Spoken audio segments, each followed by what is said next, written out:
The mockery begins. The docking bay of Station Harmony fell silent as the human transport vessel approached. What should have been a moment of diplomatic triumph instead became a source of embarrassment for the assembled alien delegates. The ship looked like something pulled from a scrapyard. Dented hull plates, visible welding seams, and exhaust ports that belched black smoke with every thruster adjustment. Admiral Zexthera of the Crystalline Collective watched through the observation deck, her translucent form shimmering with what could only be described as second-hand embarrassment. "They cannot be serious," she transmitted to her companions. "This is what represents humanity at the most important trade summit in galactic history." Engineer Cloth, a massive mechanical being whose bronze-colored chassis gleamed under the station lights, made a grinding sound that passed for laughter among his kind. "Look at those thruster arrays. I have not seen such primitive propulsion systems since my people were still learning to walk upright. Did they seriously travel here using chemical combustion?" Dr. Varen, whose energy-based form flickered between various shades of blue and green, pulsed with amusement. "My sensors indicate their ship is running on what appears to be refined petroleum derivatives. How quaint. We stopped using such crude methods over 2,000 years ago." The human vessel, designated UTSS Perseverance, settled onto the landing platform with a series of mechanical groans and hisses that made the assembled delegates wince. Steam vented from various ports, and the entire craft seemed to sag slightly as it powered down. A loading ramp extended with the screech of metal on metal, and several figures in simple blue uniforms emerged. Leading them was a woman of medium height with graying hair pulled back in a practical bun. She wore no ceremonial robes, no bioenhancement devices, no visible weapons or shields.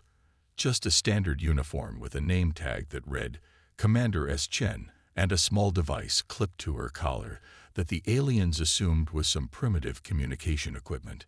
"Welcome to Station Harmony," Admiral Zexthera said, her crystalline form projecting the words through harmonic resonance. "I am Admiral Zexthera, and these are my colleagues.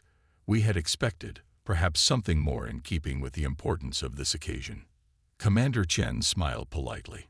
"The Perseverance has served us well for many years. She may not look like much, but she gets us where we need to go." She gestured to her small team. "This is Dr. Martinez, our chief engineer, Lieutenant Park, our communications specialist, and Sergeant Williams, our security attaché." Engineer Cloth's optical sensors focused on the humans with mechanical precision. "Commander Chen, if I may be direct, your technology appears to be several centuries behind current galactic standards. We had hoped to discuss trade agreements, but perhaps we should first address bringing your civilization up to acceptable technological levels." Dr. Martinez, a compact man with calloused hands and oil stains on his uniform, raised an eyebrow. "Oh, what makes you think we need upgrading?" Dr. Varen's energy field pulsed with condescension. "Your vessel barely qualifies as spaceworthy by modern standards. Your propulsion is chemical-based. Your hull appears to be simple metal alloys, and I detect no quantum shielding or dimensional stabilizers. How do you even navigate hyperspace without proper reality anchors?" "We manage," Dr. Martins replied simply. The tour of Station Harmony's Technology Center was meant to impress the humans with what they were missing.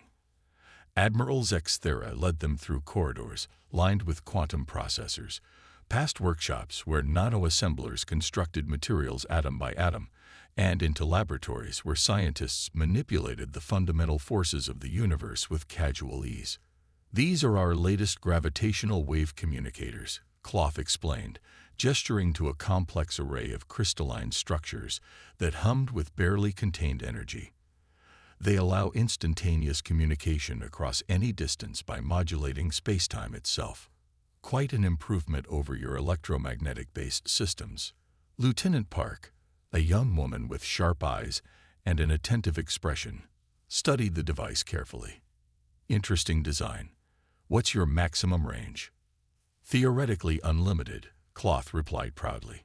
"The waves propagate through higher dimensions, bypassing normal space entirely." "And power requirements?" Dr. Varin flickered with pride. Minimal. The entire array runs on ambient quantum fluctuations. Quite efficient. Very nice, Park said noncommittally. The next stop was the station's defensive systems. Admiral Zexthera gestured to massive energy projectors that lined the station's hull. These are plasma shield generators, capable of deflecting or absorbing any known weapon. They create a barrier of superheated matter that can withstand direct hits from antimatter torpedoes.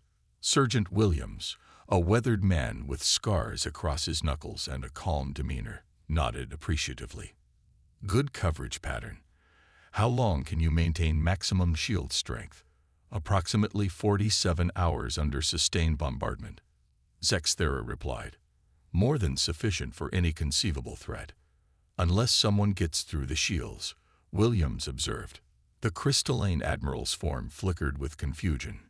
Impossible. No known technology can penetrate a full-strength plasma barrier. The final demonstration was the station's crown jewel, a matter compiler capable of transforming raw energy into any desired material or object. Dr. Varin's form brightened as he explained the process. By manipulating quantum fields at the subatomic level, we can essentially rewrite the universe's source code. Watch.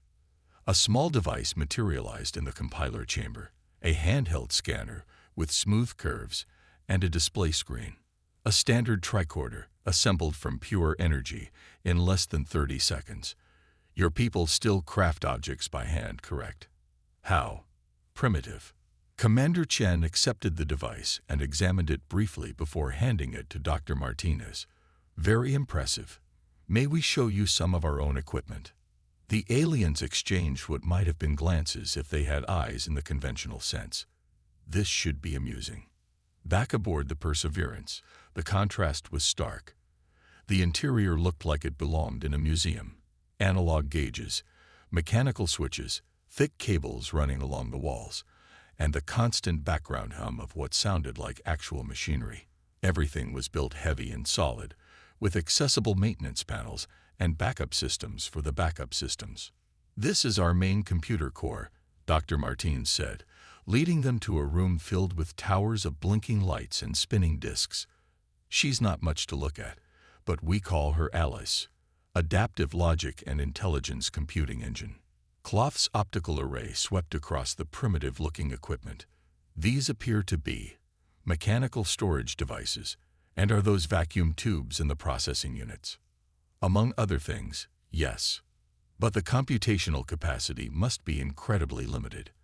How do you perform complex calculations or run simulations? Dr. Martinez smiled. Alice, please display our current navigation data. A screen flickered to life, showing what appeared to be a three-dimensional map of local space with trajectory calculations, gravitational influences, and hyperspace fold predictions displayed in real time. The level of detail was extraordinary, more precise than anything the aliens had seen. Impossible, Dr. Varin pulsed. Those calculations require quantum processors running parallel computations across multiple dimensional matrices. Your equipment cannot possibly. Alice, run a Level 7 diagnostic on Station Harmony's defensive grid. The screen changed, now displaying a complete schematic of the station's plasma shield generators, including power flow patterns, structural weak points, and optimal targeting coordinates for theoretical weapons that could bypass the shields entirely. Admiral Zexthera's crystalline form went completely clear, the equivalent of turning pale. How did you obtain classified military specifications? Alice C. has been monitoring your systems since we docked, Lieutenant Park explained calmly. Your gravitational wave communicators are very interesting, by the way. The signal pattern is almost identical to the old Hermes protocol we developed about 800 years ago. That's impossible, Cloth protested. The Hermes system was developed by the ancient builders. They vanished from the galaxy millennia before your species achieved spaceflight. Dr. Martinez walked to another console and began entering commands on what looked like a keyboard made of individual mechanical keys. Computer, access Archive 7, subsection Historical Records, File designation Project Herms. The screen filled with technical specifications, development notes, and testing data. At the top of the display was a timestamp, Earth Standard Date 2847, and a project leader's name, Dr. Sarah Kim, Terran Colonial Authority. Dr. Kim was my great-great-grandmother, Dr. Martins said quietly. She led the team that developed faster-than-light communication. We've still got her personal notes in the archive. The aliens fell silent. Clough's mechanical systems made soft whirring sounds as he processed this information. You're claiming that humans developed FTL communication technology over 8 centuries ago. But your current systems appear far more primitive than what you describe. Commander Chen spoke for the first time since boarding her ship. They're not primitive. They're tested. We learned early that the more complex a system becomes, the more ways it can fail. ALIC here runs on principles we've been refining for nearly 1,000 years. She's never let us down. Sergeant Williams gestured to the ship's interior. This old girl has been through 3 wars, 4 first contact scenarios, and more stellar phenomena than I can count. Still runs like the day she was built. But the inefficiency, Dr. Varin flickered with confusion. Your power systems, your materials, your processing methods, they're all so wasteful compared to modern standards. Dr. Martinez laughed. Modern? Let me show you something.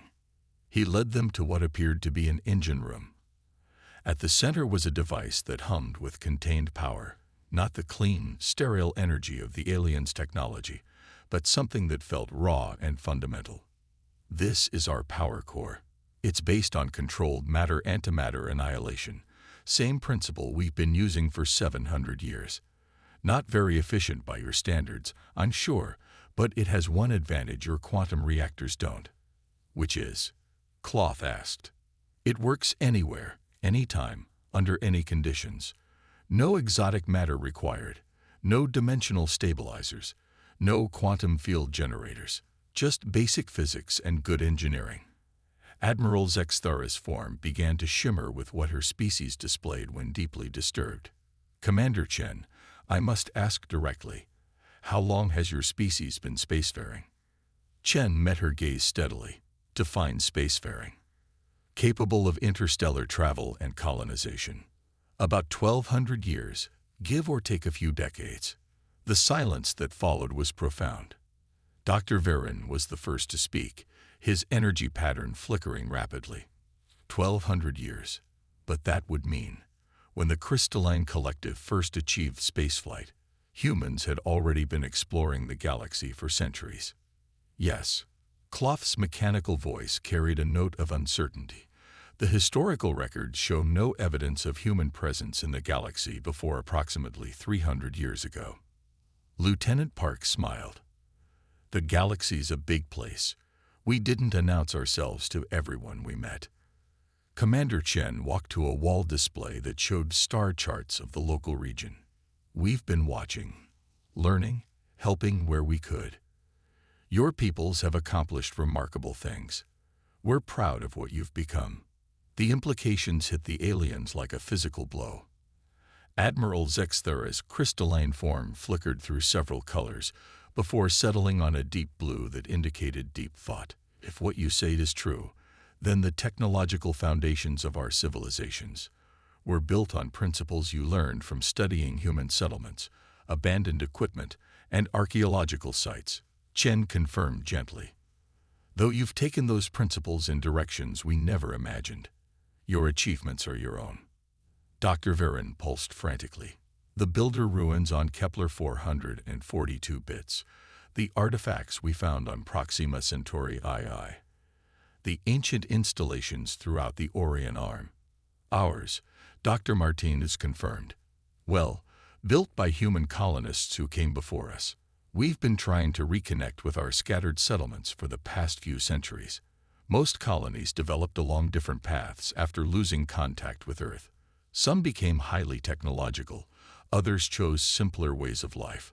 All of them are part of humanity's greater family. The truth unveiled. The revelations aboard the Perseverance sent shockwaves through the diplomatic mission. Within hours, scholars and archaeologists from across the galaxy were transmitting data to Station Harmony, comparing notes on ancient ruins and mysterious artifacts that had puzzled scientists for generations. Admiral Zexthera stood in the station's main conference room, her crystalline form casting rainbow patterns across the walls as she processed the mounting evidence. Before her lay digital reconstructions of archaeological sites from dozens of worlds, each one now taking on new significance in light of the humans' claims. The Sanctuary of Eternal Flame on Vega VI, she began, her harmonic voice carrying throughout the chamber. We always wondered why the architecture seemed so familiar. The proportions matched humanoid dimensions, but we found no evidence of humanoid builders. Dr. Varen's energy pattern shifted to deep purple, indicating intense concentration. The quantum resonance signatures from the builders' sites across the galaxy all share certain characteristics. Until now, we assumed they indicated a single unknown civilization.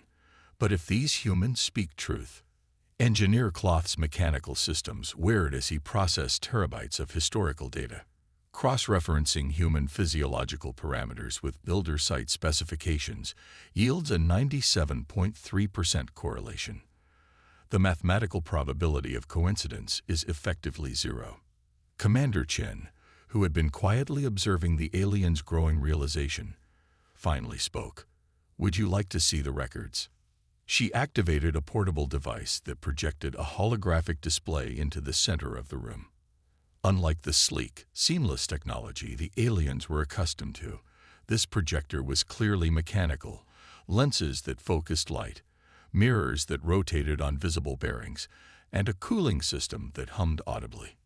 "This is the archive," Chen explained as the hologram stabilized into a three-dimensional map of the galaxy. Thousands of star systems were marked with various symbols, creating a web of connections that spanned spiral arms. Every human settlement, active and abandoned, for the past 12 centuries. The scale was breathtaking. Human presence was scattered across nearly a quarter of the galaxy, with established colonies, research stations, and deep space installations in systems the aliens had never even explored. Project Exodus began in Earth year 2156. Dr. Martinez continued the explanation. Environmental collapse and resource depletion forced us to look beyond our home system. The first wave of colony ships launched in 2203, carrying 10,000 volunteers to establish footholds in nearby systems. Lieutenant Park manipulated the display, highlighting different time periods. By 2400, we had functional colonies in 47 systems. By 2600, that number had grown to over 300. Each colony developed independently, adapting to local conditions and available resources. The hologram zoomed in on specific regions, showing the evolution of human settlement patterns. Some clusters remained connected by regular trade routes and communication networks. Others became isolated, developing unique technologies and cultures shaped by their environments. The Kepler sector colony specialized in biotechnology, Chen explained, indicating a region where several alien species had discovered advanced organic computing systems. They learned to work with native life forms, creating symbiotic technologies that your peoples later adapted for medical applications.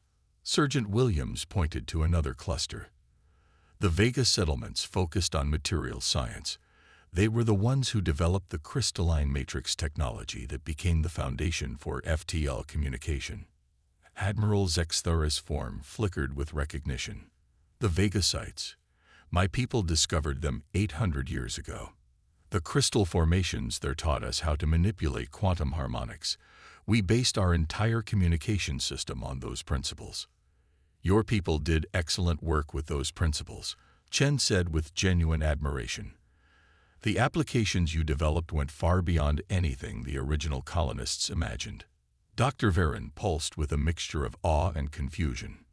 But if humans established all these colonies, where did you go? Why did contact cease? The holographic display shifted, showing a timeline that marked the period from 2800 to 3100 in red. The silence, Dr. Martinez said quietly.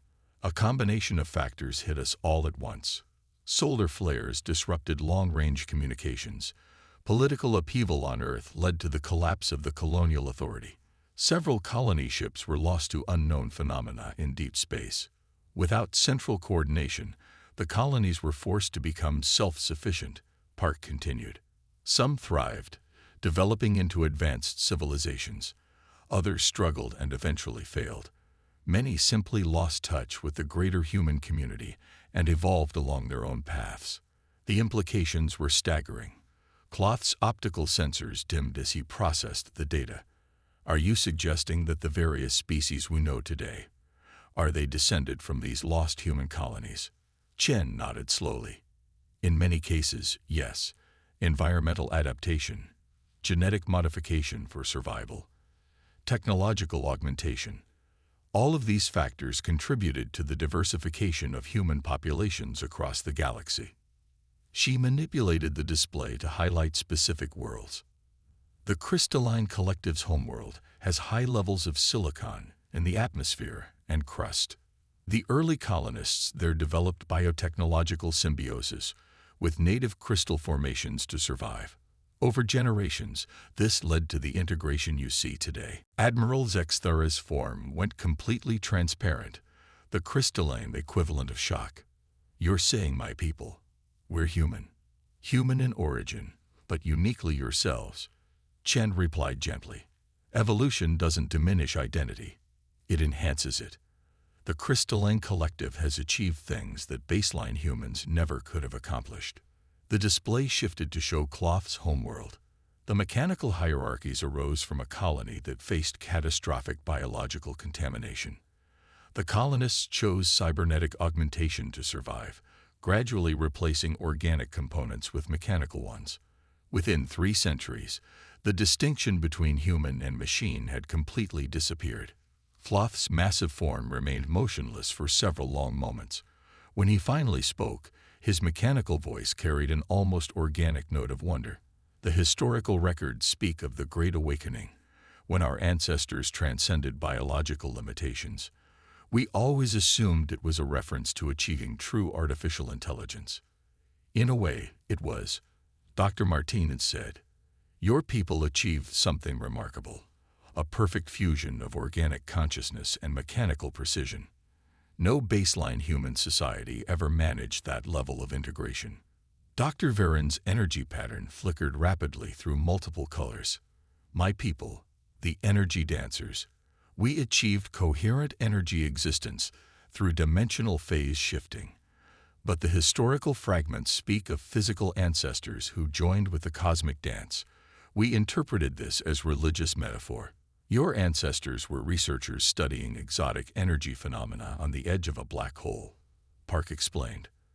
When their equipment malfunctioned, instead of dying, they found a way to transfer their consciousness into pure energy patterns. The transformation was voluntary. They chose to become something new rather than abandon their research. The conference room fell silent as the 3 alien representatives contemplated these revelations. Each had grown up with stories of mysterious ancient civilizations, advanced technologies left behind by unknown builders, and the gradual development of their own species' capabilities. Now they were learning that those ancient civilizations had been their own ancestors, and their technological development had been built on rediscovering their own heritage. Admiral Zexthara was the first to break the silence. Why tell us this now? You could have continued observing from the shadows, letting us believe our own histories. Commander Chen smiled sadly. Because isolation was never the goal. The colonies were meant to be connected, to learn from each other and grow together. The silence broke that connection, but it doesn't have to stay broken. She gestured to the holographic display, which now showed current trade routes and communication networks connecting the various alien civilizations. Look at what you've accomplished. The crystalline collective's quantum harmonics, the mechanical hierarchy's precision engineering, the energy dancer's dimensional manipulation. You've taken human potential in directions we never dreamed possible. But you still haven't answered the fundamental question, Cloth observed. What happened to baseline humanity? Where have you been during our development? Dr. Martinez activated another section of the archive. The display showed Earth and the Sol system, but also dozens of other worlds scattered throughout nearby space. We never left. After the silence, the remaining human worlds formed the Terran Confederation. We've been rebuilding, reconnecting with lost colonies, and yes, watching over our extended family. The primitive appearance of our technology isn't accident or inability, Sergeant Williams added. It's philosophy. We learned that the most reliable systems are often the simplest ones. While our descendant species pushed the boundaries of what was possible, we focused on perfecting what was practical. Lieutenant Park brought up technical specifications for the Perseverance. Our ship may look primitive, but every system is multiply redundant, field repairable, and capable of operating under conditions that would disable more advanced vessels. We can fly through stellar coronas, survive dimensional storms, and operate in the vacuum between galaxies if necessary. Dr. Varon pulsed with understanding. You chose reliability over advancement. While we pursued perfection, you pursued endurance. Both approaches have merit, Chen replied diplomatically. That's why we're here now. Not to reclaim authority over our descendant species, but to share knowledge and work together as equals. The holographic display shifted one final time, showing a projection of possible futures. Trade networks expanded, technology sharing accelerated development, and the various human-descended species began working together on projects that none could accomplish alone. Imagine what we could achieve together, Chen said. The crystalline collective's communication networks integrated with Terran reliability engineering. The mechanical hierarchy's precision manufacturing combined with energy-denser dimensional manipulation. Each species contributing their unique strengths to challenges that face us all. Admiral Zexthara's form brightened, shifting from deep blue to brilliant white. The galaxy has grown larger and more dangerous since our species first achieved spaceflight. There are phenomena beyond the galactic rim that threaten all organic and silicon-based life. Working together, we stand a chance, Cloth completed the thought. Alone, each of our civilizations has limits. United, we have capabilities that no single species could develop. Dr. Varon's energy pattern stabilized into a warm golden glow. This changes everything. Not just our understanding of history, but our possibilities for the future. Commander Chen nodded. The galaxy is vast, and we've only begun to explore its potential. Our ancestors started this journey over 1,000 years ago. Now it's time for all of humanity, in whatever form we've taken, to continue it together. As the conference concluded and plans were made for expanded diplomatic contact, the humans prepared to return to their weathered ship. The Perseverance might not look like much compared to the sleek vessels of their descendant species, but she represented something equally valuable. The enduring human spirit that had carried their kind across the galaxy and would continue to do so for millennia to come. The ancient code that bound all human-descended species together wasn't written in quantum matrices or dimensional algorithms. It was simpler and more fundamental than that. The drive to explore, to adapt, to endure, and ultimately to come home again. In the end, technology might advance and civilizations might evolve, but the core of humanity remained unchanged. They were still the species that looked at the impossible and decided to try it anyway. And now, reunited after centuries of separation, they were ready to take on the galaxy together.